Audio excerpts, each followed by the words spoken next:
good morning everyone. So today I'm going to talk about soil texture, and any of you already familiar with soil texture? You're a little bit familiar with soil texture? Good, awesome. You too, Stephanie too. So everything has a texture, right? If you think of food, when you eat like mashed potato, it has a silky texture. When you eat rice, has a more coarse texture. When you think of vegetables, you also think of texture. When you think about cakes, you also think of texture, right? Different layers of the cake have different textures. So textures everywhere, also on clothes, right? When you touch things, and you, as you now touching your clothes, touch your shirt, see what the texture is, if it's like silk, if it's like coarse, or a mix of things, right? So you feel with your fingers what texture is. And today we're going to do the same with soils, but I will also talk about what makes the texture of the soil, and what type of tests you can do with your soil to determine the texture. And I find texture the main property of the soil, because that can determine how much water you can retain for your plants, how much nutrients you can retain for your plants, pollutants you can retain. So it's very, very important to learn about the texture of your soil. So you know how when you buy a shirt, it has the composition of the different fabrics, whether it's polyester, silk, I don't know, elastano, whatever. So soil is the same thing. It has the breakdown of different fabrics, which would be these different minerals like sand, clay, and silt. And this sand, clay, and silt, you can see on this first diagram here, they are different sizes. And they also have different chemical compositions. They're originated from different rocks. And but mainly their size is what determines the texture they have. So this big grain here, this big ball, represents the size of sand. And within this scale, proportionally, you'd have silt, which is this dot here, which is an intermediate size particle. And then you have clay, which you can't see from where you are. Its clays are so small, you can barely see him. You can barely see here compared to the size of sand. All right, so that will give you a little hint about what makes the rough feeling you may feel in soils here around the valley. It's a lot of sand, all right? So it's a lot of grains that sometimes you can feel with your finger. So when you go to the beach, you only see sand, right? So that soil is only composed 100% of sand. As we move inland, we start seeing less sand. As we move near the river, we start feeling a lot silter, a lot more like a silk feeling, a smooth feeling of the sample, right? Closer to the river. Even if you are on the shore of the river, you grab and you feel like, oh, this is so soft, right? Not this is very rough. But as you're close to the river, you feel a lot of smaller particles. Those are composed mostly of silt. Most people know what clays are and what sand is, but silt is like, what is that? So silt is all those materials that are between sand and clay, and they are mostly transported over the river. So those soils near the river have a lot of silt content. So as I was saying, in the beach you have 100% sand, but as you move inland, you have, let's say, 30% of this, 40% of that, 30% of that, and that is composed your soil. A little bit of sand, a little bit of silt, a little bit of clay. But this proportion of these different materials will determine how much porosity, how large the pores are within your soil. Soils with a lot of sand will generate soils with a lot of pores. That's why when we throw water in a sandy soil like the beach, the water will drain right away, right? Like if you pour a glass of water in South Padre Island, the water will disappear quite quickly, right? So that's because the pores are large and the water can navigate down. When you have a soil that has a lot of clay and you pour a glass of water, the water will stay there for a long time and you'll be like, drain please. And it doesn't, right? When you have your potted plants, you have a lot of air space also on your potted substrate in your potted soil, right? So the water will also percolate slightly faster, right, than in a regular soil. And so that is important. And one of the important features that texture gives to the soil, how long will the water stay near the roots or how long they are going to be percolating leachate through the soil profile.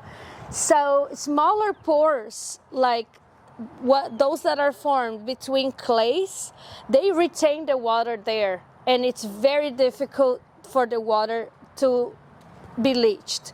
So also the clays, because they are so so chemically charged with sites to retain nutrients, the more clay we have in the soil, the larger potential to retain nutrients such as phosphorus, potassium, nitrogen. So those nutrients are very attracted to clays. So a good soil should not be just sand, because sand doesn't have this large surface area that clays has with a lot of chemical sites to bind the nutrients. So that's why we don't grow near the beach, right? Very few species are able to grow in the beach area. So clays are very, very important. It's a resource we need to protect in the soil. So we keep retaining water and we keep retaining nutrients. But you also doesn't want a soil with just clay, because otherwise you're not going to have airspace for your roots to grow. And they're going to be in a waterlogged condition that they are also not ideal for. And that you see in soils that are waterlogged, that you see when we have heavy rains here in the valley, and they come so fast in high volumes in a short period of time that the water gets stuck on the surface of the soil. We have the floodings, the plants don't like it. So that's because we lack airspace in the soil. So what I want to show you guys is that because we have different proportions of the sand, silt, and clay, we may have soils that are called differently, the types of soils, right? So you may have soils that are mostly clay, so they have very little sand, very little silt. You may have soils that are clay loam, which means they have the largest proportion of clay, but an equal amount of sand and silt. You may have a soil that is called loam, a loamy soil, which has an equal proportion of the three types of particles. And you may also have all the combinations you may find, equal proportions of sand and silt, equal proportions of sand and clay, equal proportions of clay and silt, and majority of one or the other. So somebody very clever came up with this triangle, and maybe I pass it around so you can clearly see. So this triangle, each axis of the triangle will have one of the different particles. You may have the clay from proportions from 0 to 100. You're going to have the silt from 0 to 100 and the sand from 0 to 100. So when we determine in the lab, there are many techniques in the lab that we can estimate the exact proportion of sand, silt, and clay. We identify here the proportion of clay, the proportion of silt, and the proportion of sand, and we'll be able to identify which is our textural class of the soil or the type of soil, right? So in the lab, there are several methods, which would take a little bit of, would need a little bit of infrastructure to do here with you guys. But there are other methods that we estimate the soil texture by hand. And that's what we're gonna do now. Some of you brought your own soil, right? So we can do that. So the first, here's a step-by-step of what we're gonna do. And I also had a flyer, which I think I left in the car. So the first thing we're gonna do is we're gonna wet our soil sample, pour a little bit of soil sample in your hand, like a tablespoon, and we're gonna wet it, not to make it over soaked, not to make it a little dry, and we're gonna try to make it a ball. If the ball remains as a ball shaped after you press it, you move forward. Okay, you move forward on the decision tree here. If it doesn't, you already know you have a sandy soil, right? Because it doesn't have enough structure to remain as a ball. If then, let's say it goes, you move forward, the ball remains as a ball, you move forward to try to make a ribbon out of it, or a cinta in Spanish. Then, if it doesn't make a ribbon, you already know that you have a loamy sand, okay, which would be a sandy soil, has at least 50% of sand, and a 25% of silt and clay. If it does make the ribbon, you're gonna ask, is it larger than 1 inch? Okay, if it's not larger than 1 inch, we go and see if the ribbon breaks it, if yes or no, if it makes it larger than 2, and so on and so forth. So here we end up identifying exactly what category of soil texture we have based on this decision tree. And do you guys want to do that now? If we wanted our soil analyzed at UTRGV, do you have a public place where we're not yet offering analysis for soils to the public, but here on Monte Cristo in Edinburgh, they have a lab, a private lab called TPSL Lab. Texas Plant and Soil Lab is a private lab, and they offer packages that you can choose different combinations of analysis, and you may even include soil texture. Yes, but I think through this method, you get a good sense of what your texture is. And I hope you guys came from different locations in the valley so we can see different textures, right? So we can get started here. Maybe I leave this here so people can follow. I have water bottles here. Oh, let me first mention to you a method you can do at home, okay? It's called the jar method. So yesterday I had a mason jar with about 50% of soil. Have you all seen this method before, the jar method? So you have about 50% of a mason jar filled with soil, all right? And you add a teaspoon of dish detergent, all right, in order to help the particles to split from each other.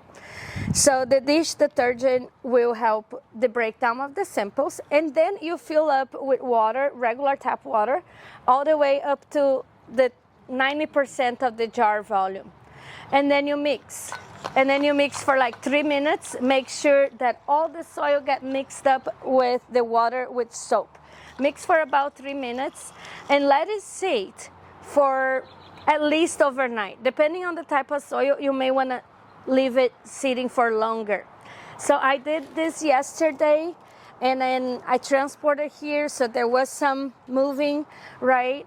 So, but the idea is to show you that in the bottom, it will be all the sand sitting down. Okay, so the sand is heavy. You see, it's a lot larger, right? So that's the first thing that will sit on the jar. So the sand will be sitting here. The silt over time will sit on the top of the sand. And then slowly the clays, which are very light and small, will be sitting on the top of the silt. So then with a ruler, you can measure the total height of your soil, right? And here you may have about 5 centimeters, right? And perhaps half of this, rounding up, half of this 5 centimeters, it's sand, right? And then the other half, you would have, if you want to pass around. Can you see, is this silt that's sitting on top of it a little bit? Yes, you see the 3 layers, right? Sometimes you may see more layers. See it close. Yeah, sometimes you may see you may leave it sitting for 2 or 3 days, depending on the amount of clay you have in your soil. And you may see more than 3 layers because you have sand that are very fine sand. You have very coarse silt. You may have very coarse clays. So you may see more layers than just 3.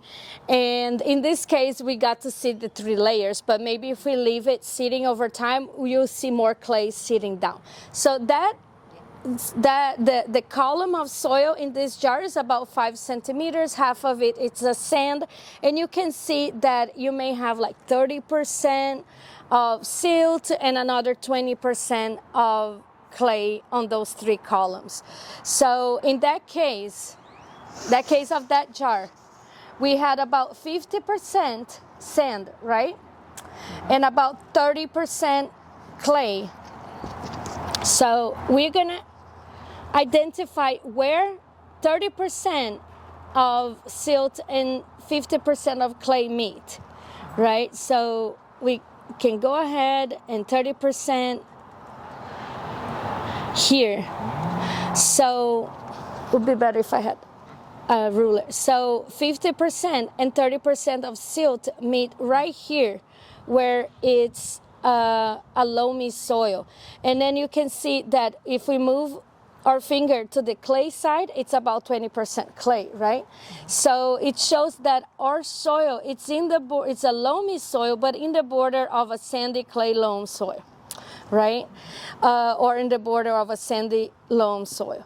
So ideally, with a ruler, we could measure precisely the size of each column, right? I would give 24 hours in general to leave it undisturbed, but it's a very simple method. All right, add a little bit of water. If you cannot make a ball right away, maybe you need to add more water. Handy stuff because it's dark, and then like super. You got it? You can see the difference. If you press it, does it break? No? Not really. Okay. I've made little like cubes, like Little. It would break right away. Feels good.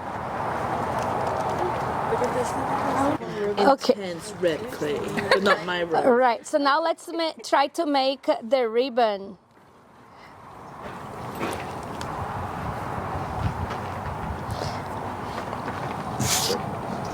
Okay. Fake clay. Yeah. Does it feel gritty? Yeah, look, the part where I pressed. It feels gritty. Yeah. Yeah. How about yours, Taylor? it feels kind of silky, but also gritty. Let me see. Yeah, but theirs are a little grittier. Which is funny because it's from the same yard. Same yard? Different spots. Like others. Yeah. Oh. Theirs feel a little coarser. Yeah. Yeah. I feel the scent. I feel the same. I feel Cool. it. Yeah, this It like falls is off easily. pushing. Okay, how about you? But I think you guys, it feels very coarse. Yeah. Sandy clay. If it felt just... So just as some weight on here so it does not fly away. Hi, my name is Janet Schofield. I'm a master gardener here in Hidalgo County and in Cameron County. I'm a compost specialist, which means I took extra training to train in compost methods. My favorite thing to do in composting is what's called hugelkultur. Hugelkultur is an old German gardening and farming technique. It means mound culture. And what it is it's a raised bed, but what you use are materials from your own yard. So anything that's biodegradable, but you need to stack them in a certain order, okay? It's, in the background here you see they're creating a base for it, and the base is just to keep the grass from growing up in it. But the cardboard also is very good for worms, so worms are attracted to cardboard. So we like to have it at the base. They're doing an experiment on the left end over here with the palm fronds to see if they'll decay underneath the hugelkultur. Then during our workshop today, we're going to build up the other layers. So all these materials on the side, which are normally considered waste in your yard, are going to go into the hugel. And what happens is over time, it decomposes and becomes this very rich humus kind of soil. And you can plant crops in it. You can plant things beside it and stuff, and it'll feed them as it's decomposing. The logs that go on the bottom are the biggest things, and the logs will soak up the moisture. So this is a very good way of conserving water. If you have a low-lying area in your yard, it's good to put one of these in that low-lying area because the logs will soak up all that water and hold it in the pile. And as we go up the layers in the hugel, we make smaller and smaller pieces of things. So we have lots of branches and small debris from the yard. So when you're trimming your yard, a good thing to do is to put it into one of these hugels. So you start with a big layer of the biggest logs that you can find, and then the next layer are smaller tree limbs and branches and all that kind of material. And as you go closer to the top, you see we're going to be adding leaves and coffee grounds because they're very good sources for composting, and they'll help it compost down. We're going to make the pile so it's taller than me. And over time, it will start decomposing down and create a very rich soil underneath. This is an excellent sustainability technique because you're using all the waste from your yard. So it's not, this stuff is all not going into a landfill someplace, and it's staying in your yard. The hugelkultur is a no-till method. You don't turn it or do anything to it. It decomposes and moves itself down. And it has oxygen in it because the layers are not packed tightly. And it also sequesters carbon, which is very important for the environment right now. So eventually you can use it as a garden, and you can garden on the top of it by adding soil and compost and stuff to it. Or you can garden along the edges of it, and then it feeds those plants. So I also teach classes about other types of composting, but I like this one the best because of its sustainability aspect, where you're using the things from your own yard and creating your own compost to feed your plants. Thank you so much. So we laid down the base for it already. And you can make the cardboard as thick as you possibly want it, because that just keeps the this grass from growing up into the hugel. You can make them shorter than this, but you can't make real small ones or it doesn't work so well. Now, I have tried to make it in, actually it kind of works in a big pot. You can fill the bottom of it with logs and twigs and stuff. Okay, the next thing you want, and okay, Stephanie went out and got some logs for us, but you really need more than what we have here. Right, the smaller branches are going to go on top of the bigger ones. President, they put in the notes for the minutes to their executive meeting that the hugel was an eyesore. Oh boy. I said, you're looking only on the outside. You need to look on the inside. Because underneath what it's doing is really good for the soil. Yeah. But some people... The minutes for the garden club? Yes, not the garden club, master gardeners. That's even worse. And they took it out after I complained about it. Because we should be more concerned about what goes on underneath this pile than what it looks like from the top. But when you add all those... Want them up in the air, but Well, it's easy. yeah, but you could actually dig it in too. Yeah. You could dig a trench and put all this in a trench too. Yeah. But that's a lot of work. You see, this is not that much work. Yeah. Especially if you have a few people to help you, like a bunch of students that you sequestered. We've tried it. I bet, yeah. But, you know, Starbucks is going to throw those in a landfill. We've been doing it out here for about 4 years, and on today's theme of soil health, we've had like a huge soil health journey here. Taylor, Fatima, we're out here at the beginning in our very first season. This was just a Bermuda grass field. There was a church member that had farmed it, row crop sorghum, row crop sugar beets for a lot of years. The soil was pretty tired, and he was pretty tired, and he ended up retiring. The field was left open and not utilized for anything for several years. The Bermuda grass came in and kind of took over, and we got here.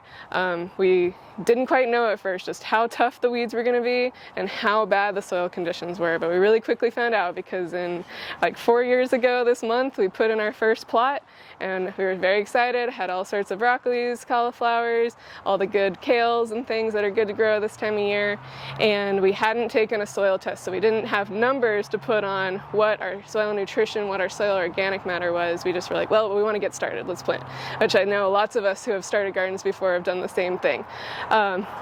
And as the season progressed, it was like, well, like these are growing pretty slow, the leaves are pretty yellow, they're not really producing very well, they're having lots of pest issues, and where the crops did produce anything, we had, you know, the smallest, saddest cauliflowers that even like did not taste good that season. It's the worst tasting cauliflower I've ever grown. But we have been able through the years, through time, through consistent effort, through like creative strategies of channeling local nutrient waste streams into our fields, we've been able to build up that soil. We did ultimately, after that first very bad round of crops, we were like, we need to get a soil test, figure out what's going on in here. So we took a sample of our soil, we sent it off to Texas Plant and Soil Lab as our local soil lab. We also use Texas A&M Soil Lab, which is a little more affordable prices. And then we got some number baselines, and when we got that first round of soil samples in, the nitrogen was the lowest I've ever seen in any soil test. Like, we do a lot of soil testing at the university. I have like a pretty good sense of like the usual range, and this was 2 pounds per acre, which like what they recommend to have for most kinds of vegetables is more in the 15 to 30 pounds per acre range. So we had 2. No wonder things were really struggling. Our organic matter percentage was about like 0.75% at that time. And organic matter is really important for soil health because one, it helps a whole lot with the ability to absorb and store water. So the more organic matter we have in our soils, the better able those soils are to, when we get the big rains, to take that rain, store it in the soil until plants need it later. Low organic matter soils, let that water like pass through or just flow off and not be able to hold on to it as well. And the organic matter is also food for all of the microbial life that's going on in the soil. It's tough in the valley to keep organic matter levels higher. You hear farmers from other parts of the country being like, yeah, 8%, 10%, and like so much of the valley is under 1. And even the really, really good soils, like if we've tested in our tree line here, which hasn't been disturbed for at least 50 years, and so that's like about peak soil health in the valley, and even those are like kind of in the like 2.5% to 3% range. So just like our max for organic matter in the valley is lower than it is in some other places. And a lot of that is how hot and dry it is here. Organic matter, it gets eaten by microbes. And here in the valley, those microbes are active the whole year. The soil is always warm, and as long as there's, it's warm temperatures and moist conditions, and the bacteria are present and the food is present, those things are going to be decomposing. Whereas in the more northern climates, and the ground is cold and frozen for half the year, you get half the year where the microbes are not active, they're not decomposing. Whereas here, everything's decomposing all year long, and so we just have to constantly be feeding back in plant material, decomposables, like the hugel culture, those sorts of things, so that we have a constant source of food for our microbial communities that do a lot to support plant health and to make healthier crops later on. So, let's see. Does anyone have any questions? If not, we're going to start walking, and we're going to highlight 4 key soil health promoting practices that we've done along the way. Cover cropping. We unfortunately don't have any cover crops growing right now, but we'll talk a lot about them. incorporating animals. We do have chickens, so the chickens will be at the end of this tour. Local waste streams, including like mushroom blocks, coffee grounds, leaf bags, things leftovers from juice shops, those sorts of things, and trying as much as we can to do reduced tillage. And that's really hard here because of the weed pressure that we have from the Bermuda grass, but we've worked through it over the years and kind of found some things that work.